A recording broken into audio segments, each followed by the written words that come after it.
The WNBA season may not start for another 4 months or so, but you don't have to wait that long to see Fever superstar Caitlin Clark.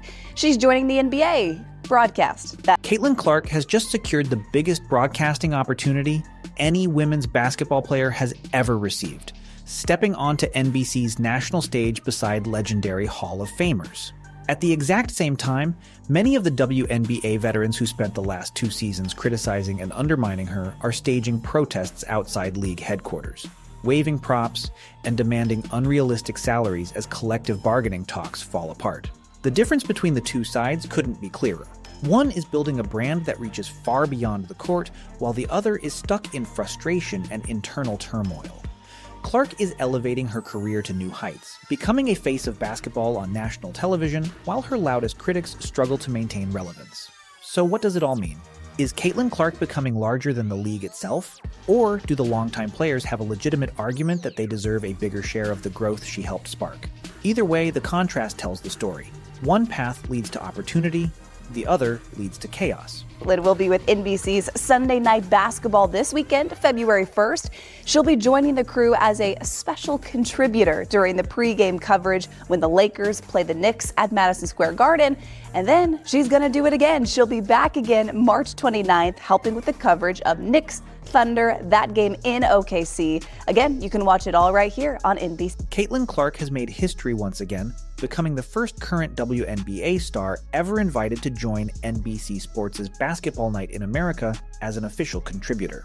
She'll be breaking down NBA action on a national stage alongside basketball legends like Carmelo Anthony, Tracy McGrady, Vince Carter, and veteran host Maria Taylor. Her first appearance is set for February 1st at Madison Square Garden ahead of the Lakers vs. Knicks matchup, with another major spot already lined up for March 29th when the Thunder face the Knicks. And this isn't just another media appearance or guest interview, this is NBC's premier basketball broadcast, the top-tier show for the sport, comparable to what Sunday Night Football represents for the NFL. And out of every player in women's basketball, they specifically chose Caitlin Clark to be part of it. That alone says everything about her growing influence and star power. NBC announced that Caitlin Clark will join their coverage for Sunday Night Basketball beginning this weekend for the Lakers versus the Knicks at Madison Square Garden. This is the WNBA superstar's debut as an NBA analyst, and NBC has absolutely been killing it. First, they had MJ, which, by the way, that deal was insane. He got paid $40 million, and I literally think he's... The moment couldn't be more fitting.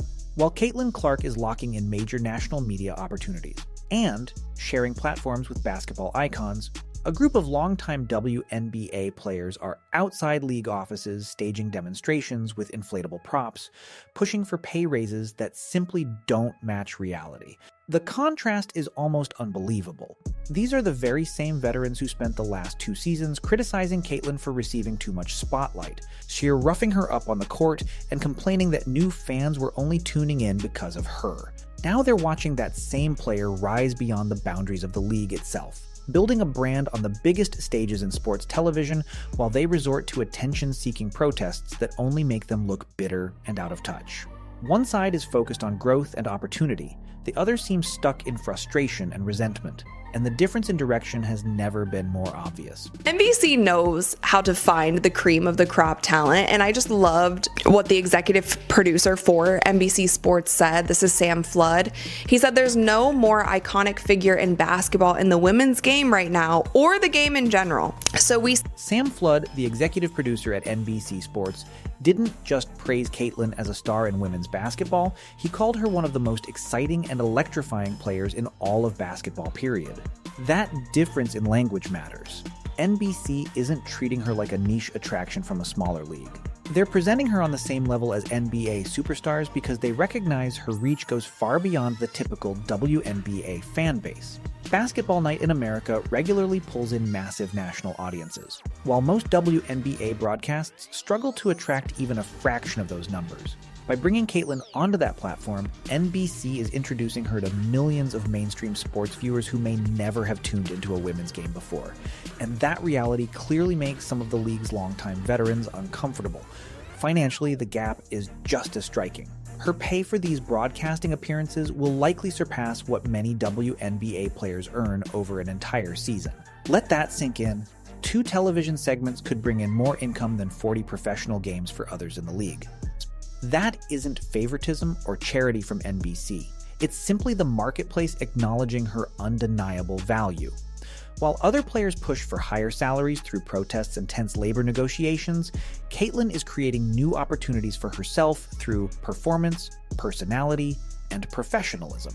She's expanding her brand on the biggest stages in sports, standing shoulder to shoulder with legends, instead of resisting change and fighting against the very growth that benefits the entire league. Crazy that it feels like every other sport will just come out and say what it is besides the WNBA. The NBA is not scared to acknowledge that there's no more iconic figure in basketball. Not just the women's game, but possibly the game in general than Caitlin Clark. But we would not hear that in the WNBA space. We wouldn't hear that from WNBA media, but the NBA media and the NBA and the league itself is not scared to say it. Like we've seen it when Caitlyn does golf events. It just seems like every league but her own is not scared to say. NBC's move completely dismantles the storyline many veterans have tried to push for the last 2 years. For seasons now, a number of longtime players have worked overtime to downplay Caitlin Clark's influence. They argued that her popularity was overhyped, that new fans didn't truly understand the game, and that the attention she brought somehow hurt women's basketball instead of helping it. Now look at the reality. Caitlyn is sitting on national television breaking down NBA games next to Carmelo Anthony, Vince Carter, and Tracy McGrady, while some of those same critics are outside league offices waving inflatable props in protest. From a public relations standpoint, the contrast could not be more damaging for them, or more powerful for her. The way NBC is handling Caitlyn's arrival is similar to how major networks treated Michael Jordan when he joined broadcasts after his playing career. Just attaching his name to a program created instant buzz and massive viewer interest. NBC clearly believes Caitlyn has that same kind of gravitational pull. The difference is she isn't just there for show. She'll actually be providing real analysis and insight, and with her elite basketball IQ, that transition should feel completely natural. While Caitlyn steps into a spotlight that elevates her brand and the sport as a whole, the WNBA is dealing with chaos behind the scenes. The current collective bargaining negotiations have turned into one of the most awkward and poorly handled situations in professional sports. The very players who spent years insisting Caitlyn had nothing to do with the league's growth are now demanding huge salary hikes based on that exact same surge in revenue. The Players' Union is pushing for a $10.5 million team salary cap and individual contracts worth up to $2.5 million. Those figures sound great on paper, but they have almost no connection to the league's actual financial reality. Your ownership responded with what most observers viewed as a fair and generous proposal, offering players 70% of net revenue along with major increases in salaries at every level. Right now, the average WNBA salary is around $100,000 to $20,000. The league's offer would have dramatically improved that number, with top players potentially earning more than $1 million per season, over 4 times the current maximum. Instead of working from that foundation, the union rejected the deal outright and demanded 30% of gross revenue. That demand ignores how businesses actually function. Gross revenue is what comes in before paying for arenas, travel, marketing, staff, and all the basic costs required to operate a league.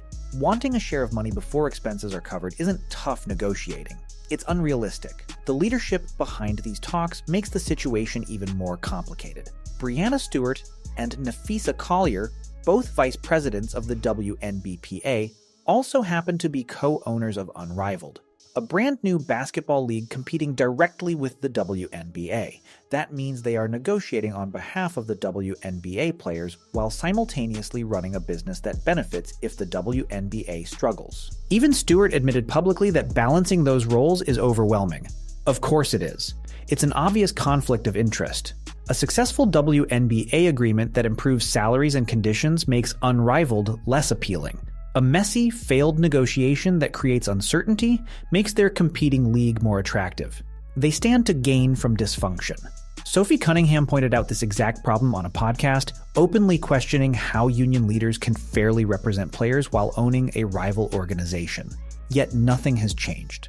Stewart and Collier remain in charge of talks that many believe are headed toward failure rather than compromise. In the middle of all this turmoil stands Caitlin Clark, taking a completely different approach. Instead of fighting the system, she's finding ways to expand women's basketball through mainstream opportunities. Her partnership with NBC doesn't compete with the WNBA, it enhances its visibility. She's bringing new eyes to the sport, working with established networks, and proving that individual success and league growth can happen at the same time. That's real leadership. While some veterans focus on protests and power struggles, Caitlin is building bridges that benefit the entire game. And the image of highly paid professional athletes standing on New York sidewalks with inflatable rats demanding more money only highlights how far apart these two paths have become. One side is creating opportunities, the other is creating embarrassment. They stood outside chanting and waving signs as if they were battling for basic survival wages, when in reality they were arguing over luxury-level pay raises. The difference between Caitlin's calm, professional rise and the behavior of these protesting veterans couldn't be more striking. And the hypocrisy behind it all is impossible to ignore. These are the exact same players who spent the last 2 seasons criticizing new fans. They mocked casual viewers who tuned in just to watch Caitlin Clark. They acted like self-appointed guardians of the sport, lecturing people about respecting the league's history and complaining that fresh audiences didn't truly belong. Now, suddenly they want massive paydays funded by the very fans they spent years ridiculing and pushing away. Social media has noticed. Comment sections are filled with people calling out the contradiction. Fans remember how they were treated. They remember being told they weren't real supporters. And now those same voices are demanding bigger contracts thanks to the revenue those casual fans helped create. As negotiations continue to drag on, public patience is wearing thin. Most people can see exactly what's happening. Some of the language coming from the players' side has been reckless, to put it lightly. When a proposal includes million-dollar maximum salaries and a major revenue share, calling that offer disrespectful is hard to take seriously. There's a growing sense that the union needs to rethink how it presents its case. If the average person was offered a job paying $500,000 a year, with top earners making well over $1 million, they wouldn't describe it as an insult. You can argue it isn't enough, but framing it as offensive only makes you look disconnected from reality.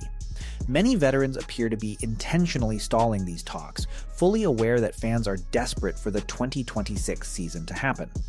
Caitlin Clark is heading into her second year after one of the most historic rookie seasons ever, and supporters have already invested in tickets and excitement for what comes next. Yet these players are willing to risk canceling an entire season unless they receive financial packages that simply don't match what the league can realistically afford. Their approach has exposed just how out of touch some of them have become. Instead of focusing on practical solutions, they lean on publicity stunts and aggressive press conferences. They make demands that ignore basic economic realities, acting as if the WNBA operates like a limitless cash machine rather than a business that has to balance income and expenses. The whole spectacle ends up making the league look chaotic and unprofessional. What makes it even more frustrating is the history behind all of this. These are the same players who targeted Caitlin physically on the court, complained about the attention she received, and accused referees of protecting her. For 2 years, they tried to downplay her influence and dismiss her impact. Now they want to benefit from the explosion in popularity and revenue that she helped create. That contradiction is impossible to miss.